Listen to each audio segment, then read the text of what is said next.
기독교인뿐만 아니라 일반인도 아는 히브리어가 몇 개 있습니다. 그 중에 대표적인 것이 할렐루야입니다. 아마도 유명하기 때문에 영화 제목으로도 사용되었습니다. 그리고 기독교인들이 서로 인사할 때 샬롬 이렇게 인사하기도 하지만 가끔 할렐루야 이렇게 인사하는 사람들도 있습니다. 특히 목사님들이 설교를 할 때거나 아니면 유명한 강사가 와갖고 소개받을 때 할렐루야 이렇게 인사하는 경우들이 종종 있습니다. 그러면 이렇게 할렐루야 하면 성도들이 아멘하고 화답합니다. 참 멋진 장면입니다. 근데 이 할렐루야라는 단어가 참 멋진데 이 단어를 잘 아시는 대로 주님을 찬양하여라는 뜻입니다. 근데 이렇게 주님을 찬양하라는 이 할렐루야를 조금 더 발음을 잘 하려면 사실은 렐이라는 이 두 번째 글자가 약하게 발음되어야 됩니다. 정확한 발음은 잘 모릅니다. 하지만 렐과 를 이 중간 발음입니다. 그래서 할렐루야 이렇게 발음해야 됩니다. 그러니까 렐인지 르인지 모르게 발음해야 되는 것이죠. 그리고 이 렐인지 르인지 잘 모르는 이 할렐루야를 발음하고 나서 우리가 느끼는 건 항상 하나님을 찬양해야 됩니다라는 우리들의 마음가짐입니다. 그런데 이걸 조금 더 거칠게 번역하면 어떻게 번역이 될 수 있냐면 너희는 주님을 찬양하여라 이렇게 번역할 수 있습니다. 명령하는 거예요. 그리고 누구한테 명령하냐면 너희들한테 명령하는 거예요. 복수 명령어입니다. 되게 특이하죠. 이 복수 명령을 하고 있는 건 강조 때문에 하고 있었을 겁니다. 하지만 단수 명령도 있어요. 그래서 성경에 거의 잘 나타나지 않지만 할렐루야, 할렐루야 이렇게 하면 너는 찬양하라 이렇게 되는 말이 됩니다. 근데 할렐루야 이렇게 얘기하면 릴리리아 이렇게 생각나니까 좀 어색하잖아요. 그래서 별로 사용하지 않는 것 같아요. 그래서 할렐루야를 많이 사용합니다. 근데 청중에게 너희는 하나님을 찬양하여라 이렇게 얘기하는 거친 번역을 통해서 보면 그 말을 하는 사람, 할렐루야라고 말하는 사람의 태도 아니면 그 사람의 삶의 궤적, 그 사람의 말 이것 때문에 회중은 하나님을 찬양하라는 의미도 포함합니다. 이렇게 거칠게 번역하는 말입니다. 저는 할렐루야라는 이 거친 번역에 항상 마음이 걸립니다. 그리고 저는 언제나 소망합니다. 할렐루야라는 이 단어를 생각할 때마다 저를 보고 누군가가 하나님을 찬양하기를, 제 말 때문에 누군가 하나님을 찬양하기를, 제가 노래 부르는 것 찬양하는 것 때문에 누군가가 하나님을 찬양하기를, 제 행동 하나하나가 누군가에게 하나님을 증거하는 일이 되기를 간절히 소망합니다. 할렐루야라는 이 단어가 인사가 아니라 나 때문에, 저의 행동 때문에 하나님이 찬양받기를 소망합니다라는 고백이 담겨져 있기 때문입니다. 이런 면에서 저는 대단히 불편합니다. 이 단어가. 왜냐하면 제 모습이 정말 사람들로 하여금 하나님을 찬양하게 만드는지, 제 모습이 저희 아내가 하나님을 찬양할 모습인지, 제 모습이 제 아이가 하나님을 찬양할 모습인지 언제나 떨리고 무섭고 그리고 두렵기 때문입니다. 그러니까 할렐루야라는 이 멋진 단어가 가끔은 불편하게 다가옵니다. 근데 이 불편함은 제 모습뿐만 아니라 현대 사회에서도 교회를 통해서 드러납니다. 우리가 자주 듣지 않습니까? 개신교를 향해서 많은 일반 사람들이 개독교라고 얘기합니다. 교회가 그 말과 행동이 하나님을 찬양하는 도구가 되지 못하고 사람들의 너무나도 하찮은 말이 되고 욕짓거리가 되는 안타까운 현실이 바로 우리의 현실일지 모릅니다. 제가 얼마 전 읽었던 책 중에 믿음은 행동으로 증명한다는 책이 있습니다. 이 책에 대중을 향해서 조사를 했습니다. 특히 비기독교인을 향해서 어떤 조사를 했냐면, 기독교인을 하면 어떤 느낌이 듭니까? 어떤 이미지가 생각납니까? 라고 조사를 했습니다. 그때 1, 2, 3등 한 것이 있습니다. 첫 번째, 반동성애자. 두 번째, 판단하는 사람. 세 번째, 위선자입니다. 너무 암울하죠. 좋은 게 없어요. 정말 다행인 건 이 책이 미국 사람이 있었고 미국 사회와 미국 교회를 향해서 조사한 내용입니다. 근데 다행일까요? 기독교란 이야기를 듣는 우리의 현실은 믿음은 행동으로 증명한다는 이 책과 별 다르지 않습니다. 우리 교회의 현실도 반동성애자라고 많은 사람들이 우리를 향해서 질타합니다. 많은 사람들이 교회를 향해서 판단하기 좋아하는 사람, 그 판단 때문에 말하기 좋아하는 사람이라고 얘기합니다. 또한 사랑은 이야기하지만 너무나도 위선적인 행동을 하는 사람이라고 교회를 향해서 혹은 기독교인을 향해서 이야기합니다. 그러니 개신교를 개독교라고 얘기합니다. 이것이 한국교회의 현실이고 어쩌면 제 모습일지 모릅니다. 이것이 할렐루야라는 단어의 의미, 저를 보고 하나님을 찬양하십시오라고 얘기하는, 나 때문에 하나님의 영광을 높이십시오라는 얘기하는 할렐루야라는 이 단어와 완전 정반대되는 모습이 어쩌면 저와 한국교회 혹은 우리의 모습일지 모릅니다. 우리의 부끄러운 자아상일 수 있습니다.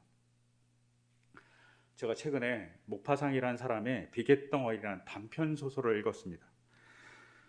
19세기 말 프러시아가 프랑스를 침공합니다. 그리고 루앙 지역에서 많은 사람들이 피난을 가게 됩니다. 그리고 피난 가던 도중에 일부의 사람들이 마차를 빌려서 피난을 막 갑니다. 그 마차에는 귀족 부부가 타고 있었고 장사꾼 부부가 타고 있었고 또한 민주주의자가 타고 있었습니다. 또 그 중에는 수녀 2분도 타고 계셨습니다. 또한 한 여자가 타고 있었는데 엘리자베스 루세라는 여자입니다. 이 여자는 몸을 파는 창녀였습니다. 하지만 이 소설에서는 이 여자의 이름이 거의 등장하지 않습니다. 이 여자의 애칭이 등장합니다. 이 여자의 애칭은 불두시프입니다. 번역하면 비갯덩어리입니다. 이 여자가 너무나도 뚱뚱한 겁니다. 그래서 사람들은 그녀를 향해서 비갯덩어리라고 얘기했습니다. 이 여자의 정식 이름을 불러준 사람은 프랑스인은 없습니다. 프러시아의 장교만이 이 여자를 향해서 엘리자베스 루세라고 불러줍니다. 피난을 막 떠나는데 너무 급히 떠나서 마차에 있던 모든 사람들이 음식을 챙겨오지 못합니다. 단 엘리자베스 루세만 음식을 챙겨옵니다. 심지어 너무나도 배고프고 추워서 기절합니다, 사람들이. 그럴 때 엘리자베스 루세가 자기의 음식을 나눠줍니다. 사람들은 그녀가 창녀인 걸 알고 대단히 부담스럽게 여기지만 그래도 음식을 맛있게 먹습니다. 그리고 화기애애해집니다. 그리고 밤이 되어서 어느 여관에 묵게 됩니다. 그리고 그 다음날 출발하려고 하는데 출발을 못하게 하는 겁니다. 그 여관을 점령하고 있던 프러시아 군의 장교가 못 가게 하는 겁니다. 이유는 엘리자베스 루세와 하룻밤을 자게 해주면 보내주겠다는 겁니다. 엘리자베스 루세는 창녀니까 하룻밤 자겠다는 겁니다. 근데 엘리자베스 루세가 프랑스를 너무나도 사랑하고 자존심이 높은 여자였던 거죠. 창녀지만 그래서 그럴 수 없다고 거절합니다. 그러자 그 다음 날도 출발하지 못하게 잡아둡니다. 이 피난민들, 마차의 승객들은 점점 불안해집니다. 그러면서 여러 고민들을 하게 되죠. 그러다가 엘리자베스 루세를 꼬시자는 얘기가 나옵니다.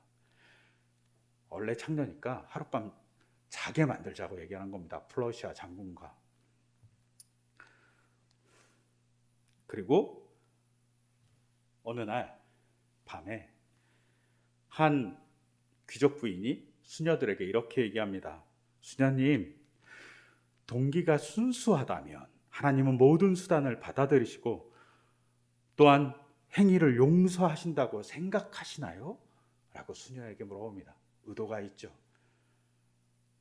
우리가 피난 가는데 마차를 탈 수 없으니 동기가 순수하면 엘리자베스 루세 이 여자가 프러시아 장교와 적군과 자도 된다고 얘기해달라는 겁니다. 수녀들이 어떻게 했을까요? 말도 안 되는 불결한 일이라고 거절했을까요? 그렇지 않습니다. 수녀들이 이렇게 얘기합니다. 당연하죠. 찬양 받을 만한 일입니다. 엘리자베스 루세가 프러시아 장교와 하룻밤 자는 것이 정말 수단은 나쁘지만 찬양 받을 일이라고 수녀들이 얘기해 주는 겁니다. 그동안 침묵하고 있었는데. 그러면서 수녀들이 한 가지 더 얘기합니다. 자기들은 수녀들이고 간호하는 일을 한다는 겁니다. 자기들은 지금 프랑스 병원으로 가고 있는데 그 병원은 군인들이 부상을 입어서 오는 병원이라는 겁니다. 자기들이 빨리 가서 병사들을 간호하지 않으면 그 중에 병사 중 일부는 죽을 수 있다고, 그러니 빨리 출발해야 된다고 넌시 얘기합니다. 프랑스를 너무나도 사랑하고 착한 엘리자베스 루세 이 여자는 그 모욕과 아픔을 가지고 프러시아 장교와 하룻밤을 자게 됩니다. 그리고 그 다음날 아침 장교는 이 피난민들을 마차를 태워서 보내주려고 합니다. 그리고 사람들이 하나씩 마차에 탑니다. 맨 마지막 엘리자베스 루세가 타게 됩니다. 사람들이 엘리자베스 루세를 어떻게 바라봤을까요?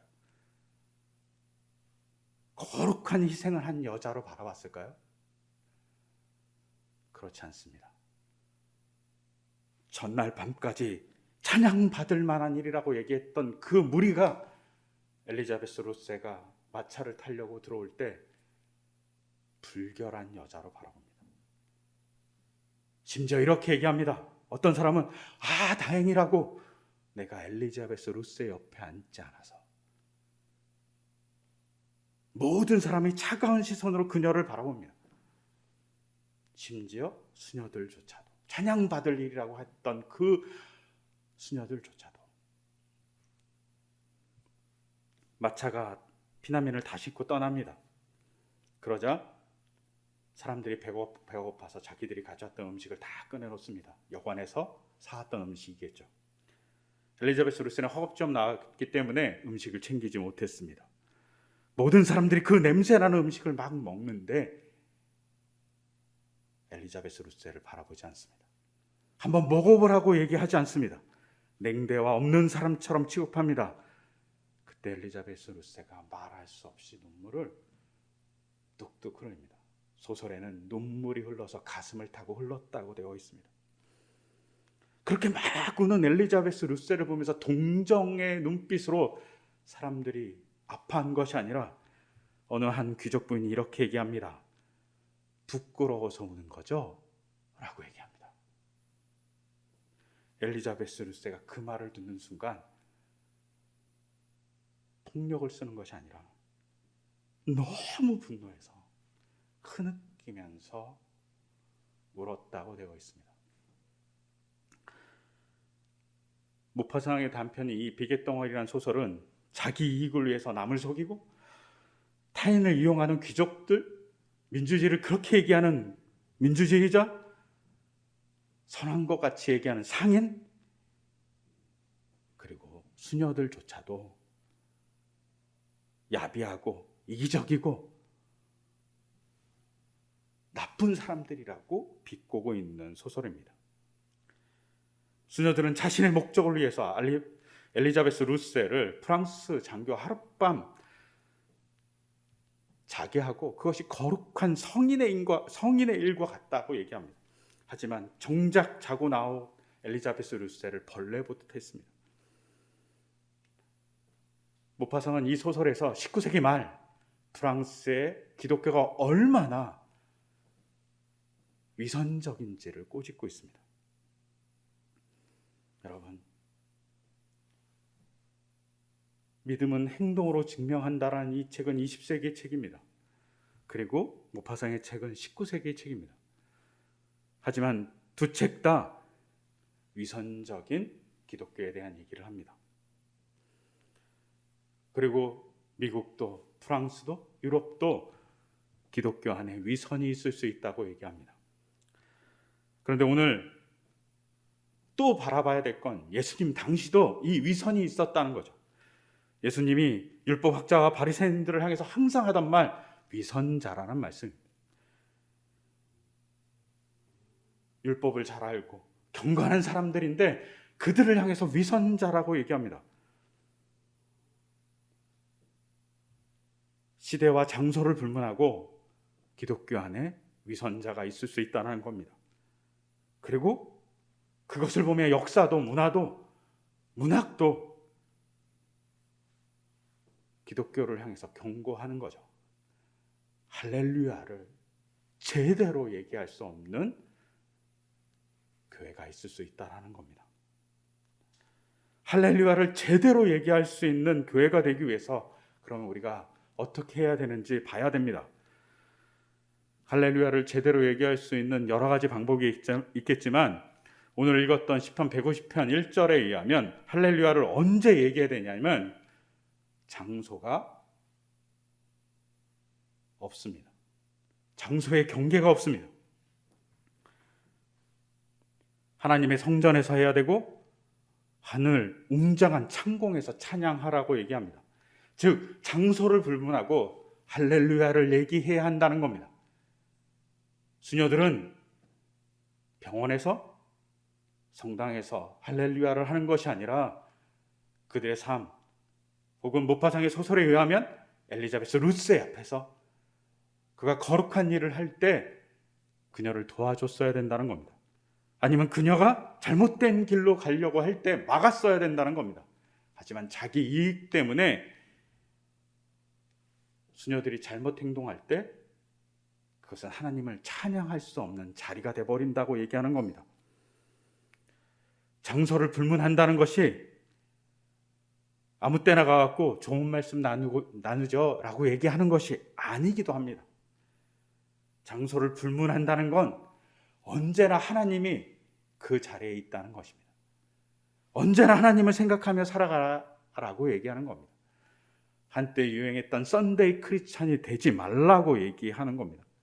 장소를 불문하고 하나님을 찬양하라는 겁니다. 찬양하려면 장소를 불문하고 하나님을 기억해야 됩니다. 그리고 장소를 불문하고 하나님의 눈으로 사람들을 바라봐야 합니다. 그리고 시편 150편 2절에서는 무엇을 찬양해야 되는지 얘기합니다. 무엇을 찬양해야 되냐면 하나님의 위대하심을 찬양하라고 되어 있습니다. 그 사람의 일, 어떤 위대한 인물의 일이 아니라 하나님의 위대한 일을 찬양하라고 되어 있습니다. 하나님의 위대한 일을 찬양하는 것에 대해서 잘 드러난 것이 어제 성서일과 본문인 사무엘상 17장에 나온 다윗과 골리앗의 이야기입니다. 다윗과 골리앗의 이야기 너무나도 유명한 이야기죠. 약자가 강자와 싸울 때 우리가 다윗과 골리앗의 싸움이라고 얘기하니까요. 그리고 이것이 얼마나 유명한 일화였으면 시편에도 기록되어 있습니다. 하지만 우리가 갖고 있는 시편에는 없고 헬라어 성경인 70인역 151편이 있습니다. 151편에 바로 다윗과 골리앗의 싸움 이야기가 있고 다윗이 승리한 것에 대한 내용이 나옵니다. 정말 하나님의 위대한 일을 찬양하기 때문에 시편 151편, 즉 헬라어로 된 시편에는 등장합니다. 하지만 이 151편이 우리가 갖고 있는 성경에는 없습니다. 제외된 거죠. 왜? 그 시편이 하나님을 찬양하기보다는 다윗을 찬양했기 때문입니다. 그러니까 시편에 못 들어갑니다. 하지만 우리가 주의해서 봐야 될 건 사무엘상 17장에 나오는 다윗의 태도입니다. 그 그리고 다윗이 하나님의 위대함을 어떻게 바라보고 있는지에 대한 관점입니다. 우리가 잘 아는 대로 블레셋과 이스라엘이 전쟁하게 되었습니다. 엘라 골짜기에서 막 전쟁을 하고 있는데 블레셋의 장군 한 명이 나옵니다. 바로 골리앗입니다. 키는 3m가 좀 넘었던 것으로 보입니다. 그리고 그는 엄청난 무게의 노새와 철로 된 창을 들고 갑옷을 입고 등장합니다. 투구를 쓰고. 그리고 이스라엘의 사람들을 조롱합니다. 그리고 자기의 신을 자랑합니다. 그런데 40일 동안 이렇게 얘기하는데 어느 누구도 골리앗과 맞상대하려 하지 않습니다. 그러다가 다윗의 아버지가 다윗의 형 3명이 전쟁에 참여하고 있는 것을 생각해서 음식과 치즈 몇 가지를 챙겨서 다윗에게 갖다 주라고 얘기합니다. 다윗은 우연히 그 전장터에 왔고 그 전장터에서 골리앗의 이야기를 듣습니다. 그리고 막 분노합니다. 그래서 자기가 골리앗과 싸우겠다고 나섭니다. 그러자 사울에게 그 아이를 데려가죠. 다윗을. 그러면 사울이 좋다고 네가 나가라고 얘기했을까요? 그러지 않습니다. 다윗을 보는 순간 너무 어리고, 너무 어리다는 게 소년은 아닙니다. 청년이었을 겁니다. 너무 애떠 보이고 작아 보이고, 그래서 달랩니다. 하지만 다윗이 자기가 양을 치면서 어떻게 행동했는지를 자랑합니다. 자기가 사자, 곰을 물리쳤다고. 그 물리치는 그 하나님의 도우심으로 나는 골리앗과 싸우겠다고 얘기합니다. 그때 사울이 너무나도 감격했던 것 같아요. 그래서 자기의 갑옷을 입힙니다. 자기의 투구를 주고 자기의 칼을 줍니다. 근데 그게 안 맞는 겁니다. 왜냐하면 그 당시 사울은 다른 사람보다 키가 머리만큼 크다고 얘기했기 때문입니다. 사울의 옷이 맞지 않습니다. 또한 사울의 칼은 철기였을 겁니다. 이스라엘 군대는 철기를 가진 사람이 딱 2명밖에 없었던 걸로 기록이 나옵니다. 사울과 요나단. 나머지는 다 청동을 쓰고 있었습니다. 그렇지만 블레셋은 철기를 쓰고 있었습니다. 최첨단 무기를 쓰고 있는 거죠. 그러니까 상대가 되지 않는 겁니다. 이런 상황에서 다윗이 골리앗과 맞상대하여서 나갑니다. 갑옷도 벗고 사울이 준 칼도 갖고 가지 않고 그냥 맨몸으로 갑니다. 그리고 시냇가에 가서 돌 5개를 줍습니다. 이게 돌이 요만한 건 아니고 제가 가져왔어요. 이만한 돌입니다. 엄청 크죠. 제가 딱 한 번 간 성지순례에서 엘라골짜기 갔다 왔습니다. 그리고 엘라골짜기 시내에서 주워온 돌입니다. 정말 이만한 돌을 던졌을 것입니다. 무림매에 돌 돌려서 던졌을 겁니다. 이만한 돌, 주먹만한 돌 하나 맞으면 정말 죽을 거예요. 요만한 돌 아닙니다. 이 당시 무림매는 이렇게 돌리는 거는 군사에 대단히 중요한 무기였습니다. 근접전에 중요한 무기입니다. 다윗은 그 중요한 무기를 아마도 사자를 물리칠 때, 곰을 물리칠 때 사용했을 겁니다. 다윗은 자기의 일상생활, 목동의 생활에서 하나님을 만났던 거죠. 하나님의 위대하심을 만난 겁니다. 일상생활 양을 지키는데 가끔 맹수가 찾아올 때마다 돌을 던지는, 이만한 돌을 던졌던 거죠. 물맷돌을, 무리매를 이용해서 일상에서 그 돌을 던지면서 자기의 실력이 뛰어나서 맹수를 물렸었다고 얘기하는 것이 아니라 그때마다 하나님이 도와줬다고, 그때마다 하나님의 위대하심을 만났다고 고백하는 겁니다. 여기에 중요합니다. 무엇을 찬양해야 될지, 일상에 하나님께서 역사해 주시는 사소한 그 역사가 위대하다고 얘기하는 겁니다. 일상에서 만나는 위대함을 다윗은 보고 있습니다. 이스라엘 모든 군대가 일상에서 만난 그 하나님의 위대함을 보지 못해서 골리앗 앞에 서지 못할 때 일상에서 자기에게 위대한 일을 하시는 하나님을 본 다윗만이 골리앗 앞에 설 수 있었던 겁니다. 이렇게 다윗이 쓸 수 있었던 것은 다윗에게 없었던 것이 있기 때문입니다. 그리고 일상에서 위대함을 바라보기 위해서, 하나님의 위대함을 바라보기 위해서 우리에게 없어야 될 것이 있습니다. 그것이 뭐냐면 자기 연민입니다. 최근 개봉한 영화 중에 이상한 나라의 수학자라는 영화가 있었습니다. 그리고 이 영화에서 이런 대사가 나옵니다. 자기 연민, 그것이 아주 몹쓸 병이야. 행복이 다가와도 불행만 파고들지. 그거에 아주 편하니까. 자기 연민은 몹쓸 병이랍니다. 행복이 다가와도 불행만 파고든다는 겁니다. 그게 왜 편하니까. 다윗은 자기 연민에 빠지지 않은 것 같습니다. 왜냐하면 시편 151편, 헬라어로 된 이 시편은 중요한 얘기를 몇 가지 합니다. 다윗이 자기를 향해서 뭐라고 얘기하냐면 자기는 작은 자고 자기 형은 멋진 사람이라고 얘기합니다. 그리고 자기 형들은 키가 큰 사람이라고 얘기합니다. 이 본문에 따라서 보면 자기 연민을 가질 수 있습니다. 나는 왜 막내로 태어났을까? 나는 왜 이렇게 키가 작을까? 나는 왜 이렇게 어려갖고 전쟁에 참여하지 못했을까? 때도 잘 못 맞췄어. 아버지는 맨날 나를 약만 치라고 그래. 검술도 가르쳐야 되는데. 맨날 형들은 나만 구박해. 라고 자기 연민을 갖지 않습니다. 분명 다윗은 자기가 키가 작고 멋지지 않다고 시편 151편에 고백합니다. 그런데 그럼에도 불구하고 하나님이 자기를 도와줬다고 고백합니다.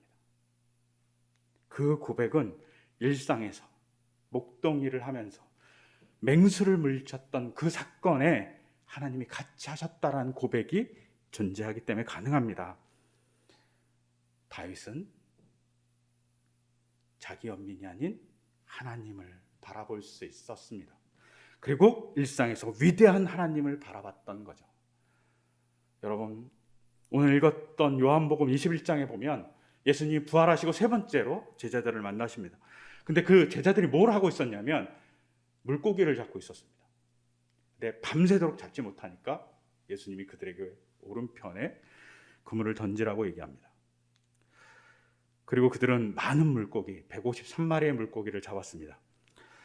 공간복음서와 요한복음서의 내용을 다 종합해보면 예수님께서 제자들이 물고기를 잡게 하는 경험은 2번 나옵니다. 언제? 제자들을 처음 불렀을 때, 그리고 부활하신 후에 만났을 때. 물고기를 잡는 건 어부인 이 제자들에게 일상적인 일입니다. 어떤 날 화탕치는 날도 있었겠죠. 근데 그 일상적인 그 순간에 예수님이 일상으로 만나 주십니다. 그리고 그 일상으로 만난 예수님에게 제자들은 하나님의 위대함, 예수님의 위대함을 봅니다. 그래서 제자가 되고 그래서 사도가 됩니다. 자기들이 기적을 행하고 놀라운 역사를 한 것 때문에, 아니면 예수님이 자기들을 향해서 기적을 베풀고 놀라운 역사를 한 것 때문에 제자가 되기도 하지만, 더 중요한 건 그들의 일상에 찾아오셨던 예수님을 만났다는 겁니다. 제가 저희 아이에게 하지 못하게 하는 말이 몇 가지 있습니다. 그 중에 하나가 나는 재수가 없어, 나는 운이 없어, 오늘은 정말 운이 없어요, 이 얘기를 우연찮게 하면 아이가 되게 혼납니다. 제가 일부러 많이 혼납니다. 왜? 운이 없는 건 없으니까요. 이 말이 자기 비하가 되고 자기 삶을 파괴하는 말이 되기 때문입니다. 박성현과 박효신이라는 가수가 부른 노래 중에 바람이 부네요라는 노래가 있습니다. 이 노래의 가사말 중에 이런 말이 있습니다. 산다는 건 신비한 축복, 분명한 이유가 있어. 세상엔 필요 없는 사람은 없어. 모든 사람이 축복받은 사람이라고 얘기하는 겁니다. 산다는 것이 신비한 축복이라고 얘기합니다. 하나님이 우리를 신비한 축복 안에 두신 것이 바로 살아있는 겁니다. 이것을 증거하는 것이 바로 오늘 읽었던 시편 150편 6절입니다. 150편 6절에는 이렇게 얘기합니다. 숨쉬는 사람마다 주님을 찬양하여라. 숨쉬지 않으면 우리가 살 수 없죠. 근데 이 말씀을 반대로 바꿔버리잖아요. 찬양하지 않은 사람은 숨쉬지 않는 사람이라는 말이 됩니다. 찬양하지 않는 사람은 죽은 사람입니다. 하나님의 위대함을 바라보지 못하는 사람은 죽음을 향해서 가고 있는 사람인 거죠. 다윗과 골리앗의 그 싸움에서도 알 수 있죠. 이스라엘 군사들은 하나님을 찬양하고 하나님의 일상의 위대함을 바라보지 못하니까 전쟁의 패배로 가고 있습니다. 하지만 다윗은 하나님을 바라보고 일상의 위대함을 바라볼 때 골리앗과 싸울 수 있는 사람이 됩니다. 더욱더 중요한 건 이 숨쉬는 사람이라는 이 히브리어가 르샤마입니다. 근데 이 르샤마라는 단어가 어디도 등장하냐면 창세기 2장 7절에 등장합니다. 창세기 2장 7절. 하나님께서 사람을 먼지, 티끌로 만드시고 코에 생기를 불어넣었다고 얘기할 때 그 생기가 르샤마입니다. 근데 여기 중요합니다. 사람이 흙으로 만들어지지 않았습니다. 사람은 아파르로 만들어졌습니다. 아파르, 먼지입니다. 티끌입니다. 고대 사회에서 흙은 무엇인가 만들 수 있는 재료이지만 티끌은, 먼지는 아무것도 만들 수 없는 재료입니다. 심지어 티끌과 먼지를 향해서 고대 사회는 뭐라고 얘기하냐면 흙이지만 죽음을 향해 가는 재료라고 얘기합니다.